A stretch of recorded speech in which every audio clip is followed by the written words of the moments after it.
ముందు ఎంపీ గారు దానిపైన ఎక్స్ప్లెనేషన్ తో మీకు క్లియర్.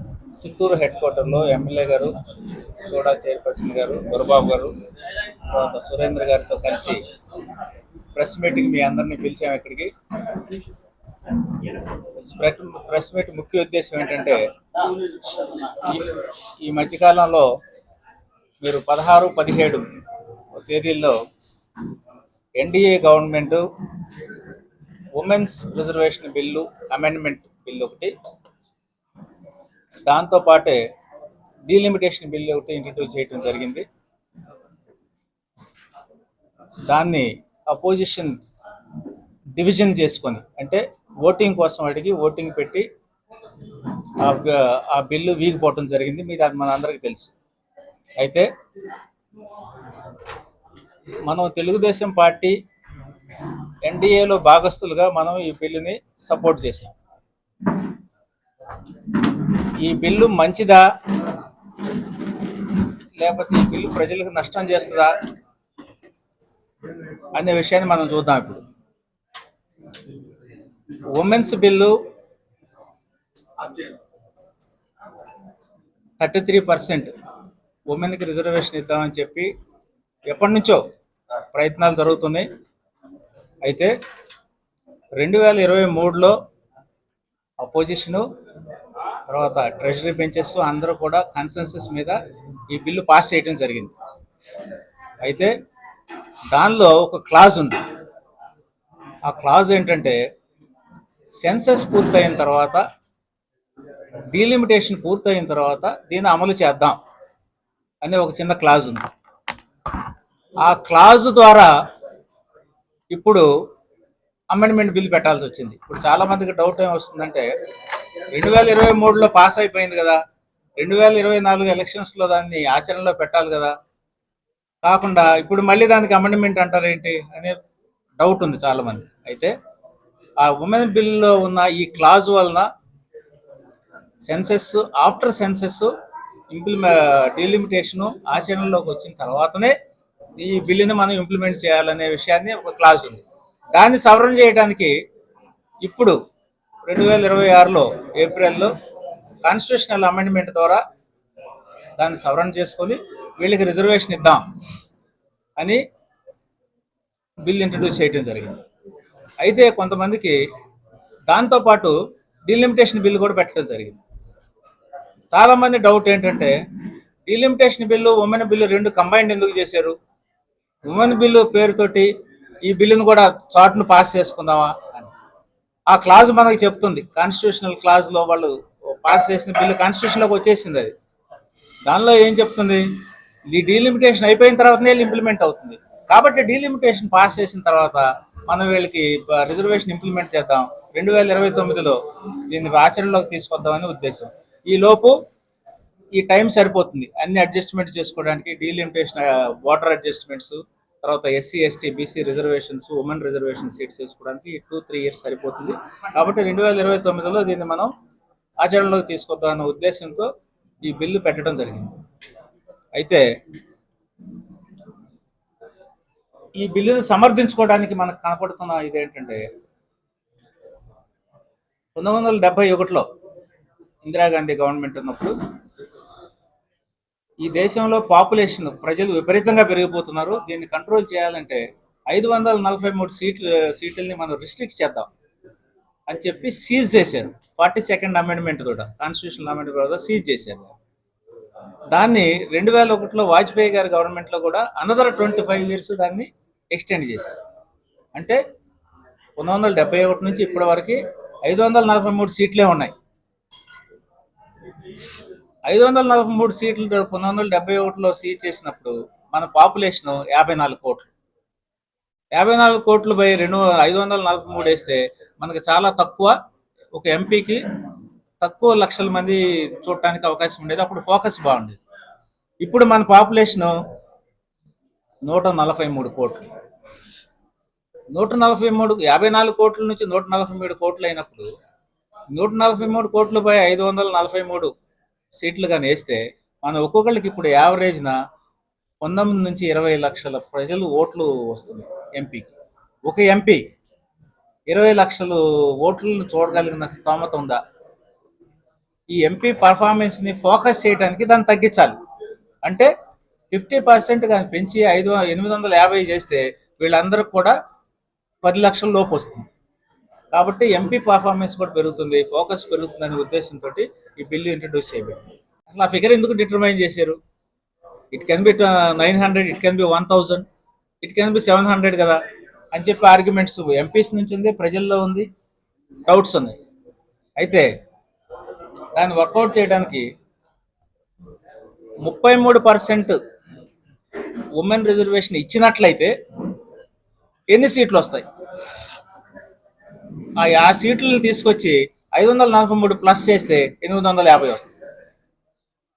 సో ఆ విధంగా ఒక ఫార్ములా లాగా వర్కౌట్ చేసి ఈ బిల్స్ ఇంట్రడ్యూస్ అవుతుంది. ఇప్పుడున్న పరిస్థితిలో ఉమెన్ రిజర్వేషన్ బిల్లు చేయాల్సిందే. ఈ భారతదేశంలో 50% ఉమెన్ ఉన్నారు. ఇప్పుడు వరకు జరిగిన ఉమెన్కి ఓటు ఇవ్వటంలో కూడా భారతదేశం ముందుంది చాలా కంట్రీస్ కంటే. వాళ్ళు ఇప్పటి వరకు ఈ సమాజంలో చాలా చాలా చాలా అన్యాయాలకి, అట్రాసిటీస్ గురవుతున్నారు, ఇప్పుడు కూడా గురవుతున్నారు. కాబట్టి పొలిటికల్గా వాళ్ళని బలవంతం చేస్తే, పొలిటికల్గా వాళ్ళని బలవంతులను చేస్తే ఈ అట్రాసిటీస్ తగ్గుతాయి. ఒకటి. రెండు, 50% ఉన్న వాళ్ళు, 50% మేలు ఉన్నారు, 50% వాళ్ళు కూడా రాజకీయంగా అనుభవిస్తే దేశం సమన్యాయం వస్తుందనే ఉద్దేశంతో ఇవన్నీ పెట్టడం జరుగుతుంది. అలాగే ఈ 50% ఇచ్చినందువల్ల ఇంకా కొంతమందికి డౌట్ ఏంటంటే దక్షిణాది రాష్ట్రాలకి అన్యాయం జరుగుతుంది అని, ఉత్తరాది రాష్ట్రాలు ఎక్కువ సీట్లు వస్తాయి. ఏ విధంగా వస్తాయి? ఇప్పుడున్న దానికి ఈక్విలిబ్రియం అంటారు. 543 కూడా అట్లాగే ఉన్నాం మనం. మనకు ఆంధ్రప్రదేశ్కి 25 ఉంటే ఉత్తరప్రదేశ్కి 80 ఉన్నాయి. దాన్ని 50% చేస్తే అది 120 అవుతుంది, మనం 38 అవుతుంది. సో ఆ బ్యాలెన్స్ అయితే ఎక్కడ తప్పదు. కానీ చాలామంది సదరన్ స్టేట్స్లో ఏంటంటే మనకి అపోజిషన్ పార్టీస్ మనకి ఇది అన్యాయం జరుగుతుంది, మనకి సీట్లు రావట్లేదని ఒక ఆర్గ్యుమెంట్ వచ్చింది. ఇంకొక ఆయన పేరు చెప్పడం లేదు, ఆయన చీఫ్ మినిస్టర్, ఆయన ఏమంటాడంటే స్టేట్ జీడిపికి లింక్ చేయండి గ్రోత్కి అని ఆయన అడుగుతున్నాడు. చేస్తే ఎవరైతే ఎక్కువ భారతదేశానికి ఎక్స్చెక్కర్కి కాంట్రిబ్యూట్ ఎక్కువ చేస్తారో ఆదాయం, వాళ్ళకి ఎక్కువ సీట్లు వేయండి అని. అంటే ఓటు వాల్యూని డిటర్మైన్ చేయమని అడుగుతున్నారు. ప్రజాస్వామ్య దేశాల్లో ఒక ఓటు ఒక వాల్యూ ఉంటుంది, ఒక ఓటు ఒక వాల్యూ. ఆ వాల్యూని మార్చడానికి ఎవరికి అధికారం లేదు. అంటే బాంబే ప్రాంతం భారతదేశానికి ఎక్కువ 2,50,000 కోట్లు కాంట్రిబ్యూట్ చేస్తాయి. బాంబే మొత్తానికి మనం ఇచ్చేస్తాం, వాల్యూని 5 చేస్తామా? లేకపోతే నార్త్ ఈస్ట్ స్టేట్స్లో ఒక ఓటుకి వాళ్ళ కాంట్రిబ్యూషన్ తక్కువ ఉంది కానీ ఆ ఓటుని తగ్గించేసి 0.5% చేద్దామా? సో ఓటుకి వాల్యూ ఇవ్వటం అనేది అసాధ్యం. దీనికి ఇంకేమన్నా సొల్యూషన్ ఉందా, దీనికి ఇంకేమన్నా ఆల్టర్నేటివ్ ఉందా అని ఆలోచించాల్సింది తప్పితే ఇట్లాంటివి అయితే చేయడానికి వీల్లేదు. ఇవన్నీ దృష్టిలో పెట్టుకొని ఆనరబుల్ సీఎం చంద్రబాబు నాయుడు గారు, తర్వాత మన ఎడ్యుకేషన్ మినిస్టర్ శ్రీ లోకేష్ బాబు గారితో కంటిన్యూస్గా ఎంపీస్ అంతా టచ్లో ఉండి, సో ఇన్ని సమర్థవంతమైన పాయింట్స్ ఉన్నాయి. ఈ దేశానికి పనికొచ్చే ముఖ్య ఉద్దేశం, తర్వాత ఈ దేశానికి నిజంగా అభివృద్ధికి పనికొచ్చే ముఖ్య ఉద్దేశంతో చేస్తున్నారు. కాబట్టి మనం అందరం సపోర్ట్ చేద్దామని చెప్పి చేశాం. కానీ అపోజిషన్ 2/3 కాన్స్టిట్యూషనల్ అమెండ్మెంట్కి 2/3 మెజారిటీ కావాలి కాబట్టి అది ఓడిపోయింది. ఇప్పుడు భారతదేశం మొత్తంలో కూడా ఎన్ని డౌట్స్ ఉన్నాయి. వాళ్ళు ఏం చెప్తున్నారంటే అపోజిషన్ వీళ్ళంతా డ్రామా, కావాలన్న 2/3 మెజారిటీ వీళ్ళకి లేదు, అయినా కూడా ముందు ఇంట్రడ్యూస్ చేసి వీళ్ళు మహిళా వ్యతిరేకులు అని చెప్పడం కోసం చేశారని చెప్తున్నారు అని చెప్పి న్యూస్లో వస్తుంది, తర్వాత సోషల్ మీడియాలో వస్తుంది. అదే చేసే పని అయితే ఇంత లాజిక్గా వర్కౌట్ చేయక్కర్లేదు. 33% ఇవ్వడానికి వాళ్ళు బిల్లు పెట్టక్కర్లేదు. 2/3 మెజారిటీకి ఆయన సపరేట్ చేసి ఉండొచ్చు. కాన్స్టిట్యూషనల్ బిల్లు, ఉమెన్ బిల్లు ఒకటే, డిలిమిటేషన్ బిల్ కాన్స్టిట్యూషనల్ బిల్ కాదు, ఇది నార్మల్ స్టాట్యూటరీ బిల్. ఎందుకు రెండు చేశారంటే ఉమెన్ బిల్లు పెట్టాలంటే ఆ క్లాసును ఓవర్కమ్ అవడానికి దీన్ని కూడా తీసుకొచ్చి పెట్టారు. ఇది పాస్ అయి ఉంటే ఉమెన్ బిల్ పాస్ అయిపోయేది, అందరికీ దేశం మొత్తం కూడా సౌకర్యం ఉంది. మెంబర్స్ దేశంలో ఉన్న పార్లమెంట్ సీట్స్ అన్ని పెరిగేవి, ఉమెన్ రిజర్వేషన్ అప్లై అయ్యేది, ఎవరికీ నష్టం వచ్చేది కాదు. కానీ ఇప్పుడున్న వాళ్ళు చెప్తుంది ఏంటంటే 543లోనే ఉమెన్ రిజర్వేషన్ పెట్టమంటారు, 33%. అట్లా పెడితే ఏమవుతుంది? దాని కాన్సిక్వెన్సెస్ ఏంటంటే 33% కానీ ఉమెన్కి వెళ్ళిపోతే ఈ మేలుకి మిగిలే సీట్స్ చాలా తక్కువ. ఇప్పుడు ఎగ్జిస్టింగ్ ఎంతమంది అయితే ఎంపీస్ ఉన్నాయో చాలా మంది లేచిపోతాయి, వాళ్ళ సీట్లు ఉంటాయి. దాన్ని అడ్రస్ చేయడం కోసం 50% పెంచి 850 చేసి ఉన్నవాళ్ళు ఇలాగే ఉంటారు, ఉమెన్ కూడా వస్తే మొత్తం కలిపి దాన్ని అడ్జస్ట్ చేయొచ్చు, సీట్లు దేశం మొత్తం కూడా సమంగా అందరికి పంచినట్టు అవుతుందని ఒక ఉద్దేశం చేశారు. ఇట్లాంటి మహోన్నతమైన ఒక ప్రయత్నాన్ని అపోజిషన్ పార్టీస్ వీగిపోయేటట్టు చేసింది. దీనివల్ల వచ్చే పెద్ద నష్టం ఏంటంటే ఇప్పుడు ఆల్రెడీ సెన్సెస్ స్టార్ట్ అయింది, ఆంధ్రప్రదేశ్లో స్టార్ట్ అయింది, సౌత్లో కూడా స్టార్ట్ అవుతుంది, నార్త్లో కూడా స్టార్ట్ అవుతుంది. ఇది కంప్లీట్ అయిపోయిన తర్వాత కానీ మళ్ళీ మనం ఉమెన్ రిజర్వేషన్ పెడితే లేకపోతే డీలిమిటేషన్ తీసుకొస్తే మనకు 50% స్కీమ్ అప్లై కాదు.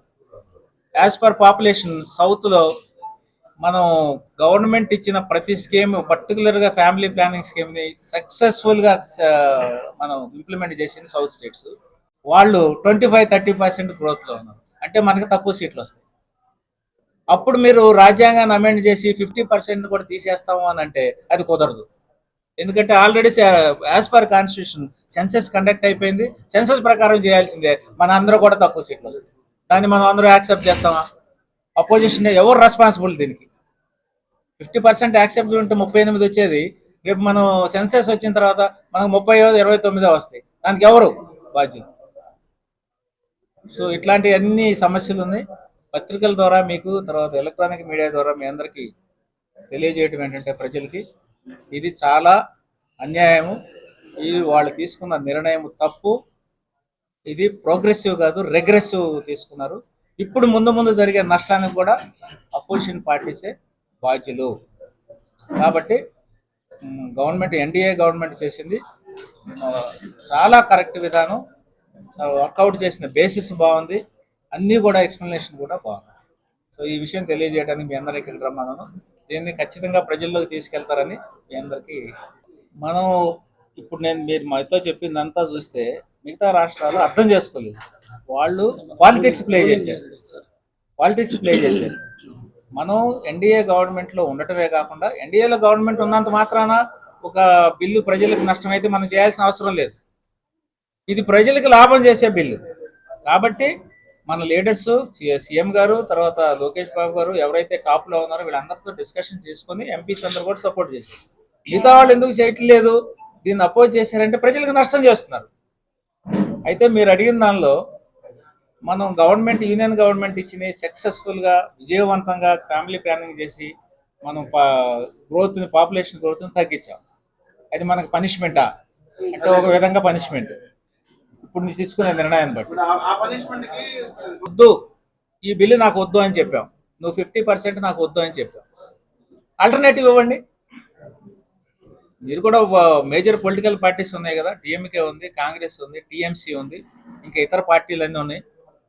మీరు ఈ 50% మీకు అన్రీజనబుల్ అన్నారు, రీజనబుల్ ప్రపోజల్ ఒకటి తీసుకురండి. మీరు రీజనబుల్ ప్రపోజల్ తీసుకురారు, చేసేదాన్ని వద్దంటారు, మరి ప్రజలకు ఏం లాభం కావాలి? ప్రజలకు నష్టం చేయడమే ఉద్దేశమా? అంటే మహిళా బిల్లును సెపరేట్ గా, వైబ్రేషన్ సెపరేట్ గా పెడితే అసలు మహిళా బిల్లును దీన్ని separate, reservation, two different issues. నేను ఇప్పుడు నేను క్లారిటీ చెప్పాను కదా, ఎందుకు 50% అరైవ్ అయ్యారు, 150 సీట్లు ఎందుకు అరైవ్ అయ్యారు అని అంటే ఆ 33% రిజర్వేషన్ ని దీనిలో మెర్జీ చేసుకోవడానికి చేశారు. ఆ విషయం మీరు వ్యతిరేకించే ముందు కూడా ఎక్స్ప్లెనేషన్ ఉంది, అందరికి తెలుసు. మహామహులు ఉన్నారు అక్కడ, అపోజిషన్ లీడర్స్ కానీ అందరూ మహామహులు ఉన్నారు, అందరికి తెలుసు. కానీ అపోజ్ చేశారు. అయితే 2023లో బిల్లు పాస్ చేసేటప్పుడు, కాన్స్టిట్యూషనల్ అమెండ్మెంట్ చేసినప్పుడు సెన్సెస్ ని తర్వాత డీలిమిటేషన్ ని లింక్ చేశారు. ఆ లింక్ చేసిన ముఖ్య ఉద్దేశం ఏంటంటే 543లో వీళ్ళని కానీ కలిపేస్తే 33% రిజర్వేషన్ ఇస్తే, తర్వాత పాపులేషన్ కానీ కన్సిడరేషన్ చేస్తే 54 కోట్ల నుంచి మనం 140 కోట్లకు పెరిగితే, ఇవి రెండుని అడ్రస్ చేయాలంటే ఆ క్లాజ్ని అప్పుడు తీసుకొచ్చారు. ఆ క్లాజ్ని అమెండ్ చేయడానికే ఇప్పుడు మళ్ళీ అమెండ్మెంట్ బిల్లు పెట్టారు. అంతేగాని ఏది దాచిపెట్టి పెట్టిందే లేదు. అండ్ ఆల్ పార్టీ మీటింగ్లో దీన్ని ఎక్స్ప్లెయిన్ చేశారు. ఆల్ పార్టీ మీటింగ్ పెట్టినప్పుడు మనం 50% తీసుకొస్తామని చెప్పి ఎక్స్ప్లెయిన్ చేశారు. అయితే దీనిలో చిన్న గ్లిచ్ ఎక్కడ వచ్చిందంటే, ఆ 50%ని బిల్ ఇంట్రడ్యూస్ చేసినప్పుడు రైటింగ్లో రాలేదు. అదే అపోజిషన్ అడిగారు, మాకెందుకు రైటింగ్లో పెట్టలేదు. అయితే దాన్ని కూడా ఆనరబుల్ హోమ్ మినిస్టర్ గారు అడ్రస్ చేశారు. ఏంటంటే, ఇది ఒక్కటే సమస్య అయితే 1 గంట అడ్జర్న్ చేయండి, 1 గంటలో నేను రివైజ్డ్ బిల్ తీసుకొస్తాను, 50% ఇంక్లూడ్ తీసుకొస్తాను, అది ఎట్లా మిస్ అయిందో నేను దానికి కరెక్ట్ చేసి తీసుకొస్తానండి. దానికి యాక్సెప్ట్ చేయలేదు. మరి ఆయన on the floor of the house ఆయన ఒప్పుకున్నాడు, నేను తీసుకొస్తాను, ఇప్పుడు గంటలో రివైజ్ చేసి తీసుకొచ్చిస్తాను. బట్ మీకు అదే ప్రాబ్లం అయితే ఆయన రివిజన్ పెట్టినప్పుడు మీరు ఒప్పుకోవాలి కదా. మరి ఎందుకు ఒప్పుకోలేదు అంటే, మీరు బిల్లుని అపోజ్ చేయడానికి ముందు డిటర్మైన్ అయిపోయారు, నిర్ణయించుకున్నారు, ప్రజలకు నష్టం చేయడానికి నిర్ణయించుకున్నారు. ఫస్ట్ ప్రజలకు నష్టం చేయడానికి నిర్ణయించుకున్నారు. ఈ విషయం ప్రజలు రియలైజ్ అయిపోయాయి, పర్టికులర్గా ఉమెన్. మీరు డీలిమిటేషన్ తీసేయండి. ప్రజెంట్ 543 కానీ తీసుకుంటే, దీనిలో దక్షిణ రాష్ట్రాల యొక్క సీట్స్ ఎన్ని ఉన్నాయి అంటారు? 149. ఇప్పుడు కూడా ఒక పార్టీ ఏదైనా గవర్నమెంట్ ఫామ్ చేయదలుచుకుంటే మీ ప్రమేయం లేకుండా ఇప్పుడు కూడా చేయొచ్చు కదా. అప్పుడు మీరు డీలిమిటేషన్ ఎందుకు లింక్ చేస్తారు?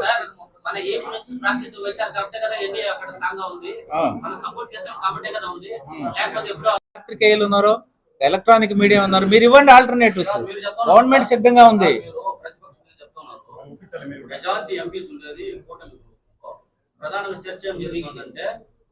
అక్కడ ఉన్నారు 294, 310 మెజారిటీ ఉంది. ఆబ్సెంట్ అయిన 5 తప్పితే మొత్తం గ్రీన్ ఓట్ వేసారు. మీరు కాలేదని ఎట్లా చెప్తున్నారు? వాళ్ళు ఆబ్సెంట్ అయ్యారు. హెల్త్ రీజన్స్ ఆర్గ్యుమెంట్ తప్పితే ఏది రైట్ టైం? సరే, ఇప్పుడు మీరు అన్న ప్రకారం ఈ ఎలక్షన్ అయిపోయిన తర్వాత మా మొదలెట్టారు అనుకోండి, ఇంకో స్టేట్ ఎలక్షన్ ఉంటుంది కదా, దాని ముందు ఎందుకు తెచ్చారంటారు? ఇంకో స్టేట్లో ఎలక్షన్ ఉంటుంది కదా. మనదేమి 1 ఎలక్షన్ 1 నేషన్ ఇంకా పాస్ కూడా కాలేదు.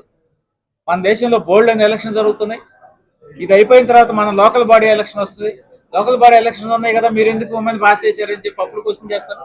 ఏదో ఒక టైం స్టార్టింగ్ పాయింట్ కావాలి. ఇది స్టార్టింగ్ పాయింట్ అని గవర్నమెంట్ ఉంది. గవర్నమెంట్కి కొన్ని ప్రివిలేజెస్ ఉన్నాయి. గవర్నమెంట్కి కాన్స్టిట్యూషన్ అమెండ్మెంట్ చేసుకునే ప్రివిలేజ్ ఉంది. గవర్నమెంట్కి పరిపాలన సౌలభ్యం కోసం కొన్ని మార్పులు చేసుకునే ప్రివిలేజ్ ఉంది. ఆ ప్రివిలేజ్ వాళ్ళు వాడుకుంటారు.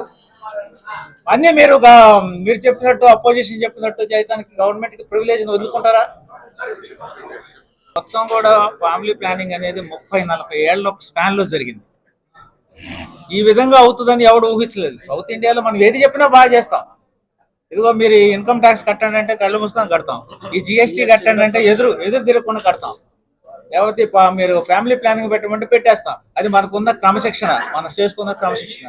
సౌత్ దానికి సంబంధం, అది డెమోగ్రాఫిక్ డిఫరెన్స్ అడ్రస్ చేయడానికి ఆయన చేసింది. అది మన ఒక్కళ్ళనే కనమంటలేదు, మొత్తం భారతదేశాన్ని మొత్తానికి కనమంటున్నాం. ఎందుకంటే ఆ థియరీ ఉన్న బేసిస్ వేరు. ఆ థియరీ యువత తగ్గిపోతుంది. ముసలి వయసు వాళ్ళు అయిపోయిన తర్వాత యంగ్స్టర్స్, వర్కింగ్ ఉమెన్ కోసం దాని అంతేగాని దానికి అసలు సంబంధం లేదు. చంద్రబాబు నాయుడు గారు పెట్టమన్నది మనకి యూత్ రావాలని, వర్కింగ్ పాపులేషన్ ఎక్కువ కావాలి. ఇప్పుడు కొంతకాలం తర్వాత ఈ వర్కింగ్ పాపులేషన్ 20 నుంచి 35 వయసు వాళ్ళు 35-50కి వెళ్ళిపోతారు, 50 ఉన్న వాళ్ళు 65కి వెళ్ళిపోతారు. కాబట్టి ముందు ఎనర్జెటిక్ పాపులేషన్ కావాలనే ఉద్దేశంతో చెప్తున్నారు తప్పితే దానికి సంబంధం లేదు. క్రూడ్ ఇంతకంటే మిస్ఇంటర్ప్రిటేషన్ కూడా వాళ్ళు చాలా మంది యూట్యూబ్లో, సోషల్ మీడియాలో వాళ్ళకి అర్థమైనంత చెత్త అంతా దానిలో రాశారు. 16 మంది మేము 16 మంది ప్రజెంట్ అయ్యి ఉన్నాం. 16 మంది గ్రీన్ గా అక్కడ ఓటేసింది మా దగ్గర స్క్రీన్స్ ఉన్నాయి. వీళ్ళు ఆయన ఏదో 16 సంఖ్యకి చాలా దూరమైన లోతు విషయాలు ఉన్నాయి. అవి మనం పబ్లిక్ గా మాట్లాడుతున్నాం. ఆయన ధైర్యం చేసి ఎన్డీఏ గవర్నమెంట్ మీద 2-3 మీద టార్గెట్ చేస్తూ మాట్లాడాడు. దానికి మీ అందరికి చాలా మందికి అర్థమై ఉంటుంది, మాకు కూడా అర్థమైంది. కానీ ఇది బయట డిస్కస్ చేసుకునే విషయాలు కాదు, అది వాళ్ళు డిస్కస్ చేసుకోవాలి. ఇది పెద్దవాళ్ళకి సంబంధించిన విషయం, కానీ టీడీపీకి సంబంధించిన విషయం కాదు. డీలిమిటేషన్ వల్ల ఇప్పుడు ఎట్లా ఉందో పొజిషను, 50% పెరిగింది అందువల్ల. అప్పుడు కూడా అట్లే ఉంది. మనకు కూడా పెరిగాయి కదా, 25 నుండి 38 అయింది. ఏమి లాభము లేదు, నష్టము లేదు. లాభం కొంతవరకు వస్తుంది, ఎందుకంటే మహిళలకి రిజర్వేషన్ వస్తుంది. 2, ఎంపీకి భారం తగ్గుతుంది. నేను 20 లక్షల మంది అడ్రస్ చేసే బదులు 10 లక్షలకే చేస్తాను. ఫోకస్ పెరుగుతుంది. రాజకీయ పునరావాస బైఫర్కేషన్ అని ఎట్లా అంటాం, అసలు దాన్ని ఎట్లా అంటాం చెప్పండి. ఇప్పటికి మీరు తెలంగాణలో మల్కాజ్గిరి అనే కాన్స్టిట్యున్సీలో 40 లక్షలు ఉంది. ఒక మనిషి 40 లక్షల మందిని చూస్తారా? అంటే మీకు అదే కావాలా? అండ్ ఇంకొక డేటా కూడా ఇస్తాం మీకు. 20 లక్షలు అండి అబౌవ్ 130 కాన్స్టిట్యున్సీస్ ఉన్నాయి మొత్తం భారతదేశం. పార్లమెంట్ కాన్స్టిట్యున్సీ అంటే 130 కాన్స్టిట్యూన్సీ 20 లక్షల మంది కంటే అంటే 20 లక్షల నుంచి 35-40 లక్షల దాకా ఉన్నారు. వాడు ఒక మనిషి చేసేస్తాడు ఎంపీ. ఎందుకు ఎంపీ పర్ఫార్మెన్స్ బాగలేదంటే ఇది ఒక కారణం. ఫోకస్ లేదు, మండలికి వెళ్ళడానికి టైం లేదు, ఎంతమందిని అడ్రస్ చేయాలో తెలియదు. తగ్గించేస్తే ఫోకస్ పెరుగుతుంది. మనం డిస్ట్రిక్ట్స్ని ఎట్లయితే తగ్గించుకుంటే అడ్మినిస్ట్రేషన్ బాగా పెరుగుతుందో డీసెంట్రలైజేషన్ జరుగుతుంది. ఇది కూడా జరుగుతుంది పోయింది. కానీ ఇప్పుడు నేను రెడీగా ఉన్నానుగా చేయడానికి. మీరు రాలేదే ముందుకి.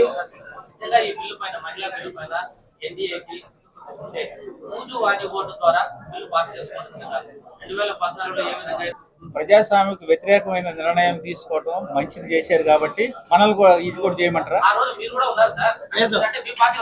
కాంగ్రెస్ పార్టీ ప్రజా వ్యతిరేక